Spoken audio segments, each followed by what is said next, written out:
Hi, I'm Bob, I'm Sherry. and this is Mostly Politics with Bob and Sherry. Today we're interviewing Mr. Sam Demarco, who is the current chairperson of the Republican Committee of Allegheny County, and Mr. Demarco is also a county councilman. Good morning and welcome.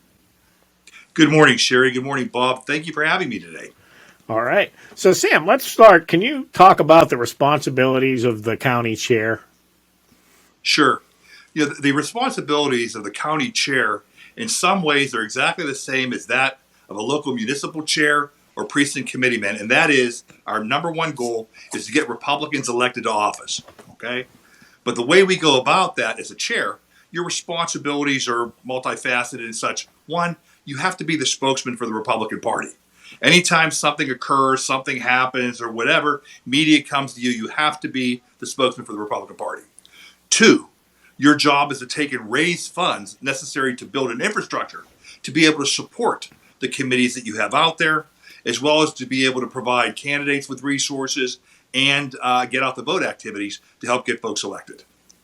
Three, you need to help build the party. We want to take and build a party, an infrastructure, and recruit more people into the municipal committees so that they can help get our folks elected.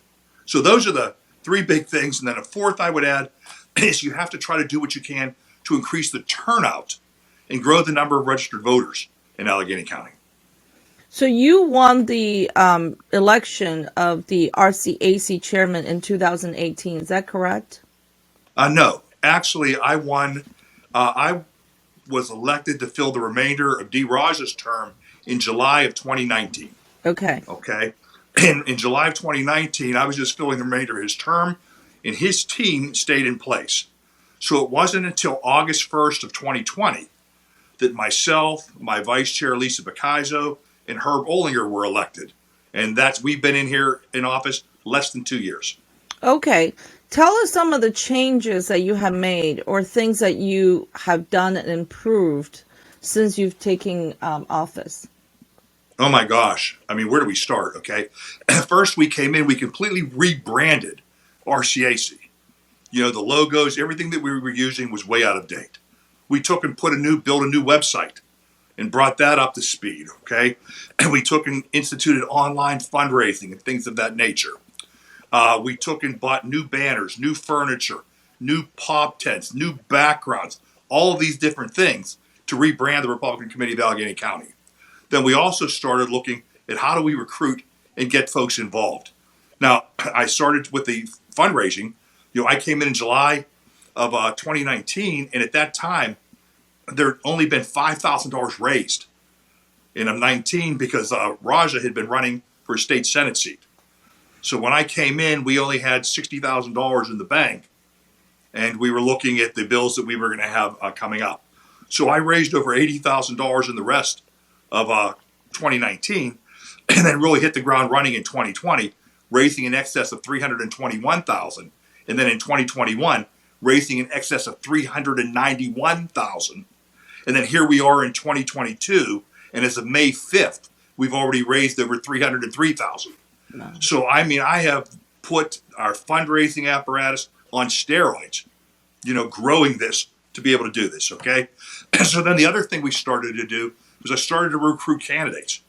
One of the reasons why our party was stagnating and was suffering was because we weren't competing. We weren't even putting up candidates in many of the races. I'm on county council, and we went through a successive period where we didn't have a single Republican candidate running against any of the Democrat incumbents. I mean, folks, that's not acceptable, So I started to do that. And then also I wanted to take in a couple things. Not only am I trying to grow the party, but I'm trying to build excitement, okay, into the party and into our community as a whole. Allegheny County, with over 261,000 registered Republicans, has more Republicans in it than any other county in the state. And I wanted to reach out to our corporate donors, people that used to give in the past, but that the party had been ignoring. And that's why I started looking at the Lincoln Day dinners as a way to take and create excitement, energize the party and the base. So that's why I brought Ted Cruz in 2020, Ron DeSantis in 2021, and most recently here, Tom Cotton here this last March. If I'm reelected, we will continue to have nationally renowned speakers come in to take and help generate excitement in the community, around our party and what's happening in our community. So these are the things, just a few of the things, right? I instituted training. We brought training in from nationally renowned folks like the Leadership Institute, American Majority, and Freedom Works, and others, and to try to provide the folks in our municipal committees, as well as anybody, our candidates, anybody else that would want the ability to get trained. Because here's the thing: if you're going to run as a Republican candidate, I want you to have every chance to be successful. So I want to try to arm you and provide you with the tools necessary to be able to go out there and to be able to compete. Okay. And some things like you talk about, like right now, we've just gone through a primary, okay? And so while this primary for 2022 is just completed, our local committees need to be thinking about who are the candidates going to be for those folks for their municipal elections in 2023. Because now's the time that they should be undergoing training, learning how to fundraise, learning how to build a campaign team and infrastructure, learning how to reach out to grab volunteers, family members, whatever it may be. But, the thing is, the work is never done. And so many people, I can tell you, and I found out through this process, right, and some of the attacks, complaints, so many people have no idea, absolutely no idea, of how many things are on your plate, how many things need to be done, and how all of these are taking place, at the same time or concurrently in our own motion. Sam, what would you say are the concerns of the Republican voters in Allegheny County and the local committee chairs and then the donors? I mean, how do you're kind of caught in the middle of all of that. Do you see Sure commonality or any kind of differences in them? There are. Okay, look, the voters here, the voters in Allegheny County are concerned about many of the same things voters across this country are. Record high inflation, gas prices that we've never seen in the history of this country, okay? They're concerned about the loss of parental rights, the wolf shutdowns and business closures and things like that. They're also very concerned about election security, election integrity, okay? The municipal chairs, many of them are concerned about how do I grow my committee? How do I find these candidates? How do I keep all of these folks, I don't want to use the term in line, but like rowing the boat in the same direction. The saying is that Republicans were like herding cats, okay? And it's true, and I can tell you, as a chairman of a committee with almost 600 members, okay, there's always something going on that you have to try to address and try to refocus and point people back in the right direction. The donors are giving money because they care about their country and their community, and they want to get folks elected. But they're looking for a return on their investment, right? And by that, I mean they want to see us be successful. And the reason I've been so successful in fundraising is because these people see what we're doing. Later on in the interview, perhaps we'll talk about the get out the vote activities that we were doing. Last year, and not only did we take as a committee, we sent out 20,000 mailers trying to chase the mail-in and absentee ballots. We sent out text messages in addition to that. We sent out mailers to 53,000 households to get out the vote. We sent get out the vote text messages. We bought 134,000 slate cards. We paid $5,000 for radio advertising on WDVE, WJAS, and KDKA in the week leading up to the election. All of these things are designed to get as many of the Republicans in Allegheny County out to vote and to vote for our candidates, okay? And this is what donors see, and we've been successful. When we talk about this, let's look back to 2020. In 2020, we reelected every single Republican incumbent in state office. We grew our state delegation by 2, with Kerry Del Rosso knocking off Frank Dermody in Oakmont, and with Devlin Robinson winning back the state Senate seat in the 37th senatorial district. I believe we were cheated out of a seat, the 45th senatorial district. Nicole Ziccarelli, when all legal ballots were counted, she was ahead and should have won that race. And we can talk about that when we get to the question in regards to election integrity and what I've done to take and combat and fight for that. But so that was 2020. In 2021, we took and we won the 2 statewide referendum questions, which were rolled back Governor Wolf's emergency powers. And in the fall of 2021, we elected 3 of 4 statewide judicial appellate judges, okay? And people say, well, those are statewide races. What did you do here? Matt Briette, who's the head of the Commonwealth Partners, told me about the referendum questions. He said, Sam, when I saw the turnout, the results coming out of Allegheny County, I knew we won, okay? Listen, Allegheny County, while it has 261,000 registered Republicans, it also has 525,000 registered Democrats, okay? It's still a more than just over 2-to-1 Democrat to Republican county. So, what we do by getting every single Republican out is by offsetting the vote here in Allegheny County from the Democrats and coming out of Philadelphia. And what happens in the T in our rural areas that allows us to win these statewide offices. And that wasn't happening before. And that's why so many of our donors are pleased with what I'm doing and taking and contributing to our cause. Here are some of the questions from your committee, men and women, once they found out you're going to be doing this interview. So here's some of the questions they want to know.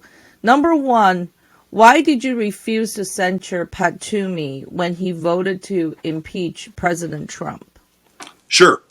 Because my job is to grow the party. Politics, winning is a game of addition, not subtraction. And I wanted to show people that may not agree with us on 100% of the things, that they're still welcome within our tent. Because when it comes to going to the polls, I want these people voting for our candidates. Okay? And my decision was proven correct in that when we held a petition signing for folks that wanted to censor or not censor, less than 50 people signed the censure form, which is less than 10% of the entire committee.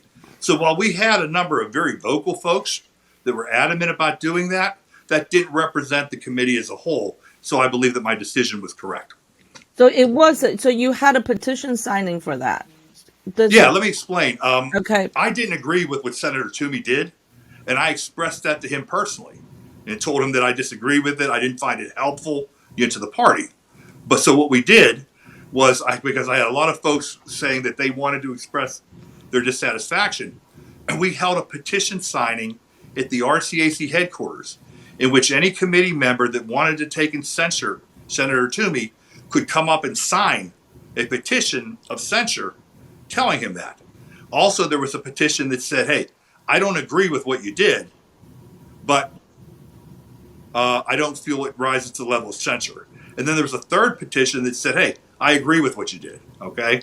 So we had 3 petitions up there for folks to sign, and I believe it was only 49 people signed the petition to censure.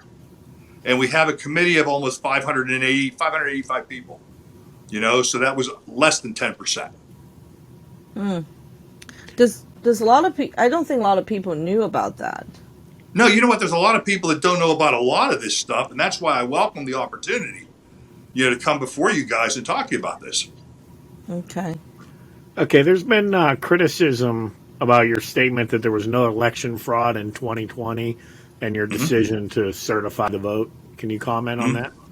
Yeah, sure. First of all, I've never made that statement. Never. I never said there was no election fraud in 2020.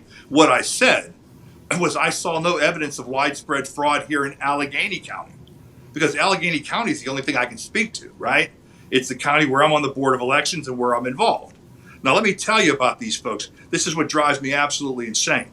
First of all, I've done more for election integrity and for security than any of these other people that are complaining combined. Here are a couple of the things that we did. And you could Google this to find this out. I'm the only chairman and the only county in the Commonwealth of Pennsylvania that filed a challenge the weekend before the election, challenging electors that were on the rolls for approved mail-in and absentee ballots, but that weren't showing up on the list of registered electors from the state.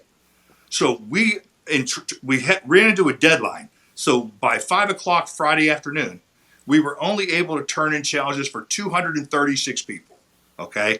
We ended up giving the county a list of 1,900. And now the first call I got from the solicitor was, what are you doing, the whole bit? He called me back about 2 hours later. He was apologetic.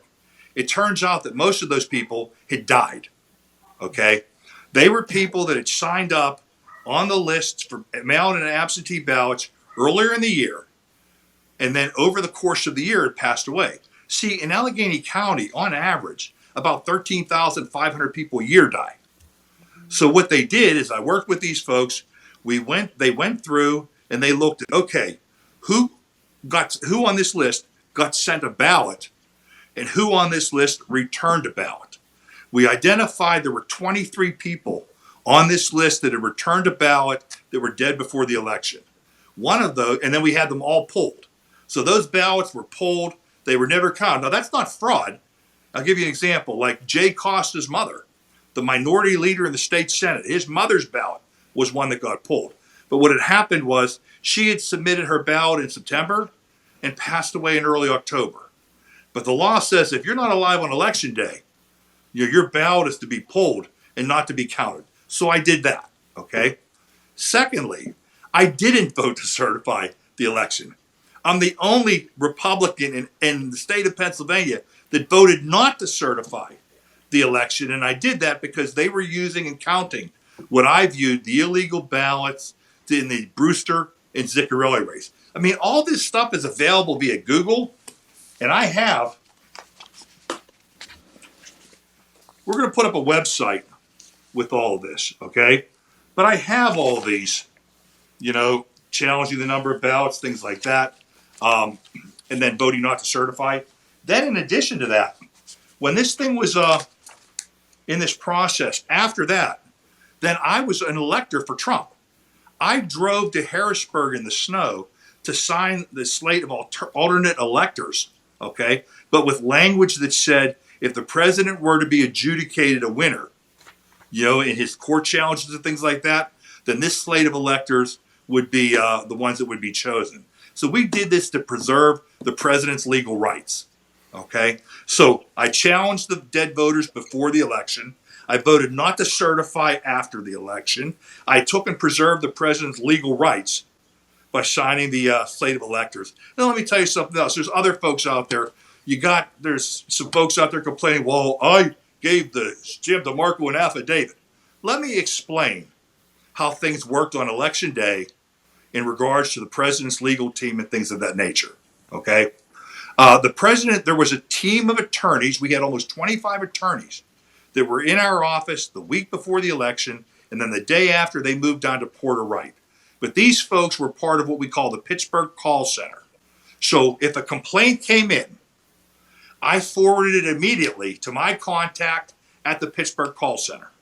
That was Congressman Keith Rothfuss. These documents are the emails that were sent to him, forwarding him any complaints or concerns. Now, what they did there, Bob and Sherry, is they would then take and contact an attorney in the field.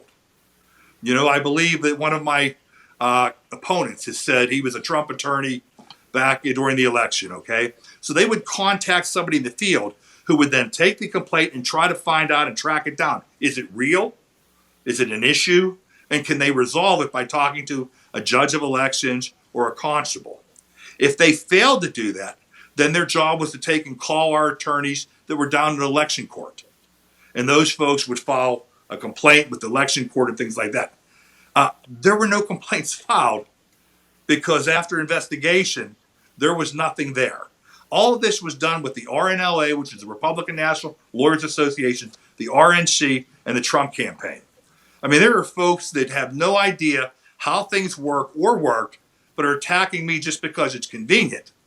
And this interview is giving me the opportunity to explain to the folks that are willing to listen how stuff actually works. Okay, we're going to have some question later about that, but I'm going to keep following up to the question that's asked by you committee men and women. What was behind the decision to give so much financial support to Tony Moreno for the mayor election? And we are aware there's a letter going around right now attacking you from Tony Moreno. That's after you gave him all the financial support. And if you can comment on that, please. Sure. I think the decision to support him in a certain manner was made because I'm trying to grow the party. We weren't fielding candidates for office here, particularly in the city at all. Okay? So what I was trying to do was to find somebody that would be able to run from May to November, so that who I thought it was going to be Mayor Peduto wouldn't get a pass and would have to talk about the crime, the mental illness, the homelessness, and all that stuff that you see in the city, that he would have gotten a pass for after May, okay? The other thing here, so I'm trying to show the Republican flag in the city and give Republicans in the city somebody to vote for. The other thing here is it's so important in the state races, as I explained earlier. I want to get every single one of the 261,000 Republicans that are in the county out to vote, okay? So I wanted to give them somebody to bring them out to vote, you know, a reason to come out to vote, and that would be a Republican candidate on the, on the ballot. In regards to Tony Moreno and his letter, I mean, I find it rich that somebody that was a Democrat just less than a year ago, who gave $11,000 to the Democratic committee, you know, who's voted as a Democrat most of his life here for years, all of a sudden wants to be the Republican chairman, you know, of Allegheny County. And I also, it's interesting, they put out an email response from me to his campaign manager. Okay, his wife was his campaign manager, who had repeatedly attacked us and ascribed motives to us that didn't exist. Okay, they complained, even though I bought 3,000 yard signs, I bought 35,000 pieces of literature. I paid for a poll to be done, and the poll was very accurate with what turned out to be the final election results. Okay, all these things. She complained to a fundraiser and told them that I raised $400,000 at a dinner. I could afford to give them much more money. She called and wanted me to buy a table for a fundraiser for him for $4,000 and said if I didn't do so, it was showing that I didn't support. She wanted to set up meetings, and they were complaining that they didn't want Kevin to be in the meetings. They were complaining that someone in my headquarters said that he couldn't win and demanded I do something about it without telling me who said this. I mean, I don't want to go into this really for this interview because I don't want to put our dirty laundry out there, okay? But I think if you look at my email and you read the first paragraph, you can see that this was a result of repeated, what I believe were attacks on us.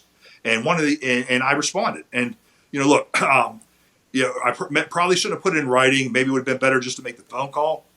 You learn a lesson, okay? But I think also part of this needs to be your Republican chair needs to be strong, all right? You can see that many of these folks, you become a lightning rod for criticism, from folks out there that believe that, nothing you did was right. Meanwhile, they have no idea how things work or what the job is or anything like that, right? You need to look at all of what's going on and consider which of these other candidates would still be standing, under that criticism and things of that nature, okay? I'm doing it because I know it's the right thing to do. I'm doing this because I care about my country and my community and my county, all right? It's a volunteer position. You don't get paid. That's another thing that was going around. People were thinking that we get paid. The only one that gets paid is the staff. The chair, the vice chair, the treasurer, the secretary, nobody gets a dime. We're all volunteers. We do this just because we care and we want a better community, okay? So thank you for giving me the opportunity, to correct that record there. Hopefully I have, unless you have more questions about that. Oh no, we don't. We just ask questions in this show. Okay. We let you do we let the guests do all the talking. This is Sure. why this show. I think that's what our purpose is. Okay. Another question. This is the last question from some of the concerns of you committee men and women. What was behind the decision to rehire John back as the RCAC director? I took over in July of 19, and in 2020, early 2020, right before the Lincoln Day dinner, Ryan Rabia let me know that he was going to be leaving, going to work for Trump Victory Campaign. So we were going to have to look to get a new executive director. So at that time, we put out, it was almost like a national-wide search. We put it on Monster, we put it on LinkedIn, we put it on this Traverse.com, which is for like political jobs and things like that. I got a number of interviews and then talked to these folks. John had expressed an interest to come back then. But at the time, we made the decision to bring somebody in from the outside, who I had hoped to professionalize the organization. And we paid them considerably more than what the previous executive directors had been getting compensated. Over the course of the last 2 years, I found that some of the core duties and responsibilities of the executive director weren't being met. Okay. And a change had to be made. Started looking outside there. John expressed an interest again, interviewed him, made the decision to take and bring him on board. And I think John's done a great job. And that's exhibited by, you look at the communications, the weekly trunk that he puts out, our newsletter.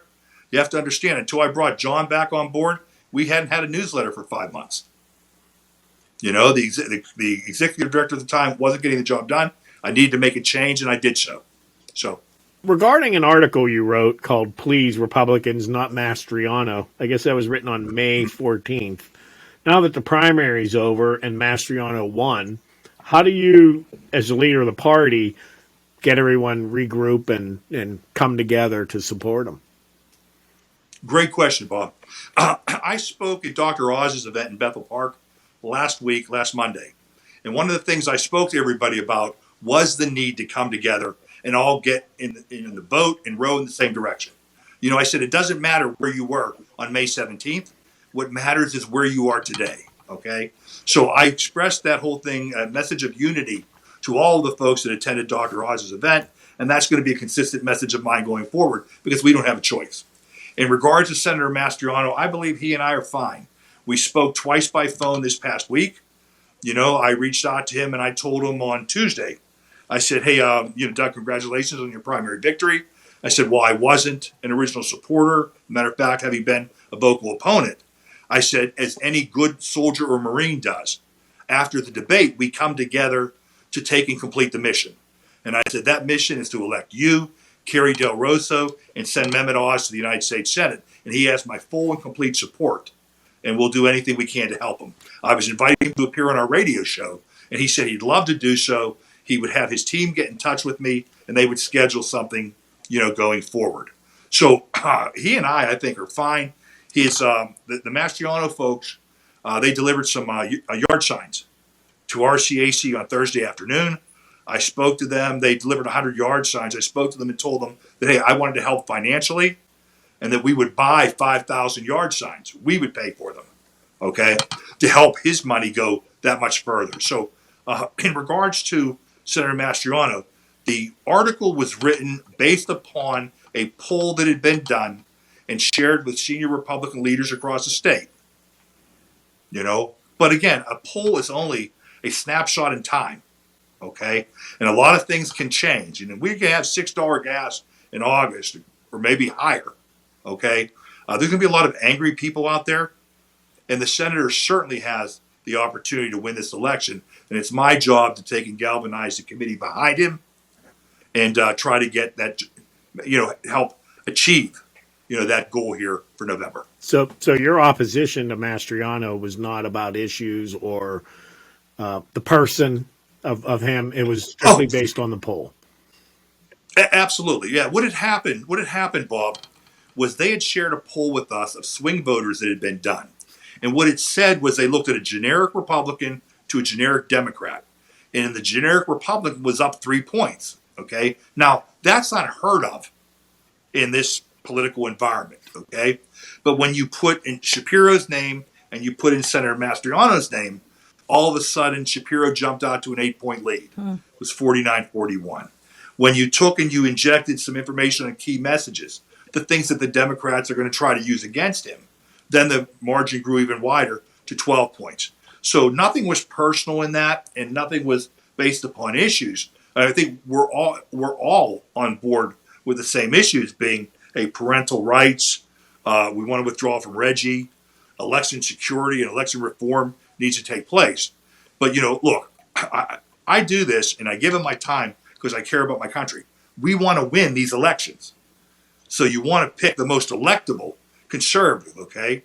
And based upon the snapshot of that poll, it appeared that he might have difficulty. But we are where we are today, and he has my full support, and I'm going to do everything I can to help get him elected. One other question I have is, how do you get the Republican voters to start embracing Melon Vote? I know that Melon Vote is such a dirty word, but in the Republican side. But you can't help but notice last election, local election, most Republican won at the polling station that day, but lost when the mail-in ballot come in. But time after time again, when we go into these meetings, meet and greets, a lot of the Republican Party enthusiasts or activists will complain about the machine and mail-in vote, complain about losing election, but not understanding this is a system in place. Either you have to embrace it or you're going to lose the election. How do you convince those people to start understanding mail-in vote is important and start campaigning earlier and then the traditional, dates of campaigning? Sherry, I couldn't have said it better than you just said it right there. Okay, look, I would prefer, if I were king for the day, I would do away with mail-in voting. Okay, and we would all go back to voting in person on election day. We can make it a holiday; it doesn't matter. But that's what we would do. Okay, but I'm not. And until we can elect a Republican as governor who will sign something repealing Act 77 or an election reform bill, we're stuck with what we have. So I believe that we're foolish not to take advantage of the rules that are in place today and do everything possibly to win these elections. And you're absolutely right. Republicans, I'm not voting by mail. I'm not voting by mail. I'll go in person. Well, I hear that, but they don't.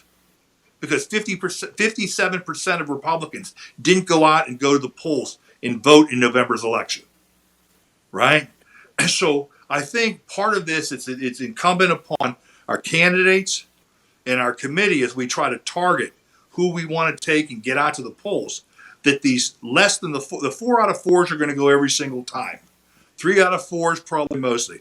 But we need to be targeting the 2 out of 4s and the 1 out of 4s with the mail-in ballot applications and pushing them to at least return those, because it's all about bumping up the level of turnout, And again, I'm on the board of election. I can't tell you the number of calls I get, in the weeks leading up to the election from people that are panicking. Now they need a mail-in ballot. Now they can't find it. They didn't take and apply for it, or it hasn't come in, or those sorts of things, right? Folks, let's plan ahead. Apply for the mail-in ballot, submit it. That's like a vote in the bank. When our judges woke up on election day morning last November in 2021, they were already 350,000 votes down, because that's the margin, the delta between the Republican and the Democrat mail-in vote that had been sent in. In this gubernatorial race, it could be 650,000 votes.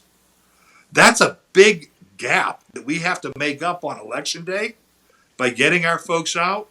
So, I will continue to beat the drum for that message and the use of mail-in ballot and mail-in voting where we can. It doesn't mean that I'm a proponent of it. It doesn't mean that I like it. But until it's struck down and goes away, okay, or it's repealed, it's something that's in place. We are foolish. We are giving the Democrats 50 days to turn out their vote and relegating us to 1. That's just not smart, right? So I can only take and try to carry the message, but it's folks like yourselves and the activists out there who may be watching this broadcast who can help and assist by taking and moving and carrying that message beyond the folks that this interview reaches. Yeah, so play by the rules, use the system as it is, even if you don't agree with it, and then work to change it. Exactly, right? I mean, we're fighting a battle with one arm tied behind our back because we refuse to use something that's available to us, right? And like I said, Democrats have 50 days to get out their vote. Here's one of the things that's hurt us. Let's look at college kids on campus, okay? It used to be that these folks, they all wanted to come out to see the Democrat politician that showed up with the rock star, whether it was Bruce Springsteen, John Bon Jovi, or whatever, but they wouldn't get out of bed to go to the polls and vote on election day. Well, now with these 50 days, they now have the ability to take and organize events around filling out your ballot, completing your ballot, returning it, and things like that. We need to do the same, right? We need to have Republicans coming out and identifying every senior care home and thing like that in their municipality And we need to be able to have them asking them to go and visit these folks, right? To see if we can get them to submit mail-in ballots instead of waiting for their employees, maybe SEIU or somebody else, to submit ballots for these folks, right? So there's a lot of things and a lot of changes that we can make. But at the end of the day, again, Bob, you're spot on. We need to take advantage of the rules that are in place and leverage them to win, because if we can't win, we can't govern. And as we see, our country's never been closer. We've never been closer to losing our freedom. You seem to have a vocal opposition around town.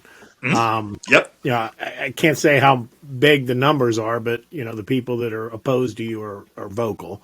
What would you say to them and to everyone? I mean, what kind of closing comments would you like to make to bring everyone behind Sam? Sure. I think, look, I think you can't listen or watch this interview and not come away believing that I know what I'm doing. I understand the role of the position, the task at hand, and I'm taking the right steps to do it. Many of these other folks, part of the sour grapes bunch.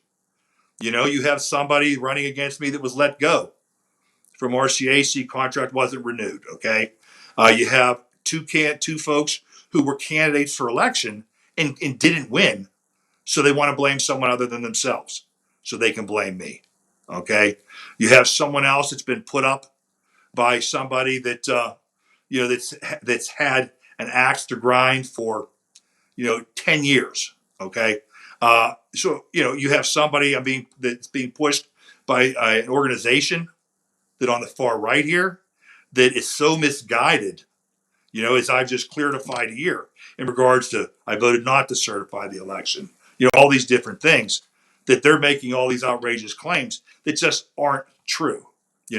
They said this organization put out a flyer the other day for one of my opponents, and on the back they said, we have 261,000 plus Republicans in Allegheny County, the most in the state, but what are we winning? Nothing.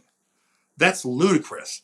I mean, all you have to do is ask State Representative Mike Biscarrick, State Representative Kerry Del Rosa, State Representative Bob Brooks, State Representative Jason Ortita, State Representative Natalie Mihalek, State Representative Lori Misgorski, State Representative Rob McCurry, State Representative Valerie Gatiss, State Senator Devlin Robinson, as well as the row officers, Stacey Garrity, Tim DeFore, talked to Stacey Wallace, who was just elected Commonwealth Court judge, and ask her who did more in the state to help her. I mean, so they make a statement like that. It's ludicrous. They talk about our fundraising drying up, and I just explained we raised $391,000. No one has ever come close. We've raised more than $1.1 million in less than 3 years. That's more than double the previous administration, more than double that, okay? And that's helped give us these resources to get out. I mean, they talked about election security. Again, I've just gone over in this interview the things that I've done, right? So there's a lot of vocal opposition, but I believe it's much like the Toomey censure. It's loud, and it's vocal, but I don't believe that it represents the majority of the members of the committee. And I believe when these folks sit down and weigh, whom to take and select to be the next chair, that they're going to make the right decision. So I'm out there talking to Democrats and Republicans, and a lot of the more conservative Democrat, because when I first came to Pittsburgh, I was socializing with a lot of older Democrat folks, and in silence, these people are saying there's a big divide in the Democratic Party because the more progressive Democrats are winning elections. And I understand in Philadelphia, one of the Shapiro-backed Democrats actually just recently lost election. And then how do you, as the Allegheny County Republican chair, or now you're a state committeeman at large, what are the strategy to bring those Democrats to the Republican Party, since they're even afraid to speak out? Because I guess within the party, they're afraid to be canceled or attacked. Well, part of the strategy there, this goes back to my not wanting to censure Toomey, right? Because you're talking about bringing folks who were in the Democratic Party into the Republican Party, they've got to feel that they'd be welcomed. Okay. And they don't, you can't say, well, listen, you're running from the extreme over there, so you have to join the extreme over here. Okay. That's why I say we're a big tent. You don't have to agree with us on 100% of the things, but if you agree with us on 70 and you vote for our candidates, you're welcome. Okay. So that's the one piece. One of the other frustrating things here, I would say as chair, is what you have while the Democratic Party is in the midst of imploding. It's like some of the folks in the Republican Party have said, here, hold my beer. Okay. Instead of taking advantage of this, it's like we're intent on doing our own implosion. Now, listen, I've lived through this. I came up through the Tea Party. I was the president of a Tea Party organization for 6 years prior to my being elected to county council. But early on, when I was first president, I recognized that, hey, you can only do so much by going out in protests and carrying on. If you want to actually affect change, you have to get involved. And that's when I decided I'm going to roll up my sleeve, and I ran for local precinct committeeman, became and that was in 2012, became a committee chair, then ran for state committee in 2014, was elected there, ran for county council in 2015, was elected there, was elected to be the caucus chair on state committee in 2018, was reelected on county council in 2019, was reelected to caucus chair in 2020, and so I walked this path and I've seen how it works. And, you'll have a lot of folks that are out there and are energized and are angry. But at the end of the day, anger only goes so far. And I think there's folks out there that don't understand the difference between being activists and being party builders. So I had actually had a meeting with Mary Jo Costello from Team Red, and she had brought Tony Shoup from Audit the Vote PA in. I started the meeting by telling them that we were all on the same team. We all wanted the same thing, was to elect Republicans to office. And I said, but even though we're on the same team, it doesn't mean we all have to do the same things. I mean, clearly their energy and their attention is drawn to the issue of concern about the election. Okay. I told them that I was focused on winning the next election, which is getting a Republican elected as governor in the Commonwealth of Pennsylvania, because only by doing that can we repeal Act 77 or pass the election reforms to deliver on what it is they're looking for, which is more electoral security in our elections. And so I was explaining some of the challenges, and we were looking at anomalies, and I was explaining that some of the things that they saw are just standard list maintenance. For example, one of the things that they pointed out was that from the November election in 2020 to February, 13,000 plus people were removed from the rolls. And I was explaining that that's just standard voter list maintenance, And what happens on the voter rolls, and based upon the Federal Voting Rights Act, if a person doesn't vote for 5 years, they go on what they call the inactive voter list. Then if after that, if they miss 2 successive federal elections, they can then be removed from the rolls. And so I said, it can take 9 years to get someone off the rolls. And I explained challenges around people dying, like in Allegheny County, 13,500 people die a year, and moves on average 127,000 real estate deed transfers take place every year in Allegheny County. Now, that's not all people moving out or moving in. Sometimes when you refinance your mortgage, but you have people moving out, moving in, moving around within. So all of those present challenges, okay? At least 3 times during the first 30 minutes, Mary Jo outburst with, we know it's all broken. We want to know what you're going to do to fix it. Well, it's the Federal Voting Rights Act, okay? It takes an act of Congress to fix it. The RCAC chair can't. So a lot of folks don't understand things. And they also don't understand what the Board of Elections does. The Board of Elections doesn't run the elections. We oversee them. So when people have complaints and problems, like we had the shortage of ballots last time, they bring it to our attention, and it's our job to tell the administration and the Division of Elections what they need to do to make sure it doesn't happen again. But we have nothing to do with micromanaging the election or determining how many people are going to be where or who the folks are going to be or things like that.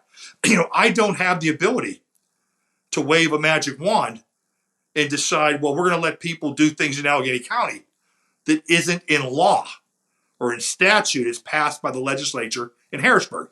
These folks don't understand that. I mean, one of them, Mary Jo, came in it was the last Board of Elections meeting in June, and spent her 3 minutes complaining to the Board of Elections about the answers Ron Hicks gave her in regards to the RCAC election. Has nothing to do with any of this. And the chairman role as the chairman of RCAC has nothing to do with this. He's just another citizen in Allegheny County. It's just by virtue of my wearing two hats, do I have the ability to have that oversight and to get more information and to get more done than we would, in any other way. So it's just folks just don't understand things. They talked about, well, X number of ballots were sent out of state. Well, yeah, because many of us have kids that go to college out of state. Many of us have relatives who serve in the military and are out of state. Many of us have, or folks have jobs which they found themselves out of state, during the election period. So, what I was just trying to show was, look, I'm on board. We all want the same thing. We just, you guys can focus on your issue. Let me focus on mine, right? Apparently, that wasn't good enough. And so we find ourselves here today with folks inadvertently not understanding the process, willing to take a big step backwards, okay, because they're angry about something. So, listen, I appreciate everything you folks are doing, giving me a forum to be able to come out here and correct a lot of this misinformation. Again, hey, for the folks that are out there watching this, I'd like to ask for your vote on July 9th to continue in my role as the county chairman here in Allegheny County. We are on an upward trajectory, whether it's electoral success, it's fundraising, and with the fundraising comes the things you're able to do for the committees. Some committees I've heard from folks, well, what is he doing for our local committee?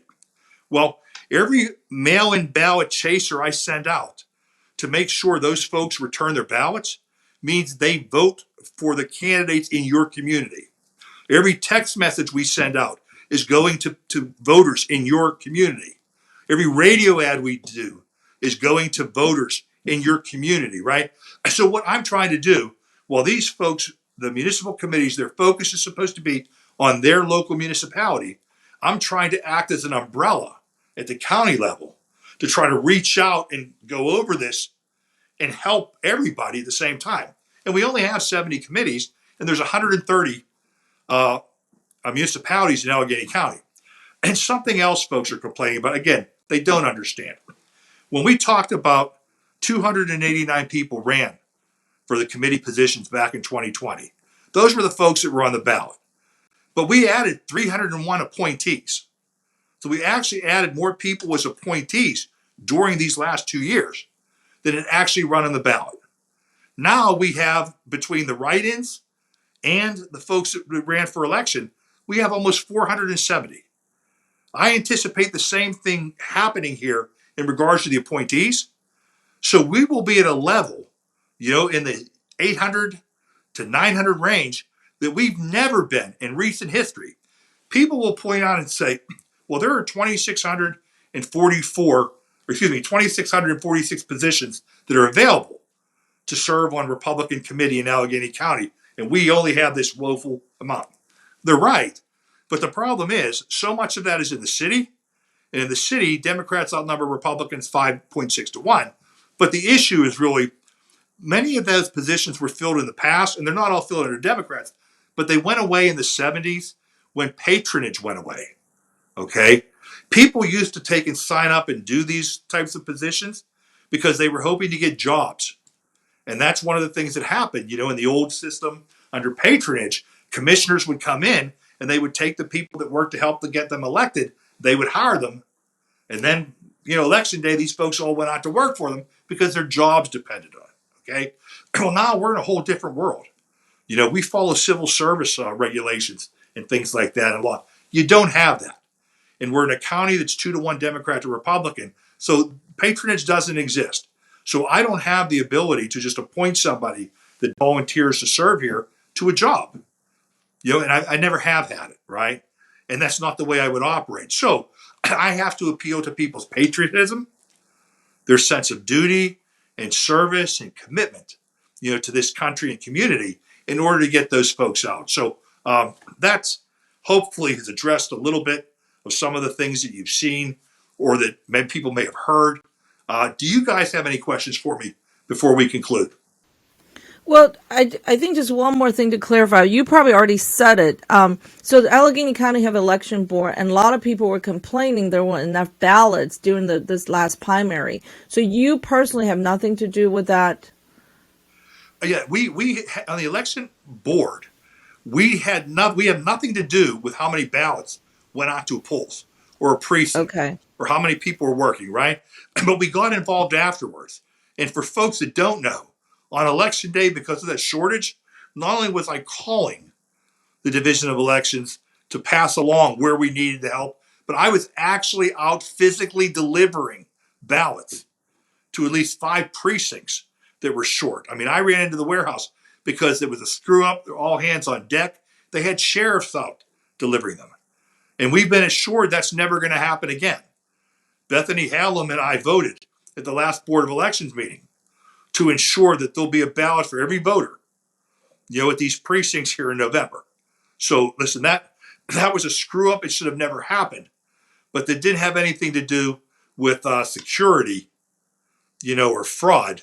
It was, it was a mistake that was made by an election worker who was concerned about too much waste being thrown away after the election, and we had record turnout. Those combinations, that poor decision and the record turnout, is what created the problem that we had at the polls, and it's unacceptable. And we've taken action to address it. But again, the Board of Elections, we cannot take and just willy nilly make change. We cannot just get rid of machines. Okay, we cannot just allow things or change the law as written in Harrisburg. Our job is to oversee and ensure that they're being conducted according to the law. And so many folks don't understand that. Okay. Okay. Well, thank you so much for coming on the show. Thank you for spending the time, and best of luck. Hey, listen, thank you very thanks, much. Sam. You guys, hey, have a great day. Thanks. Thank you. You too. Bye-bye.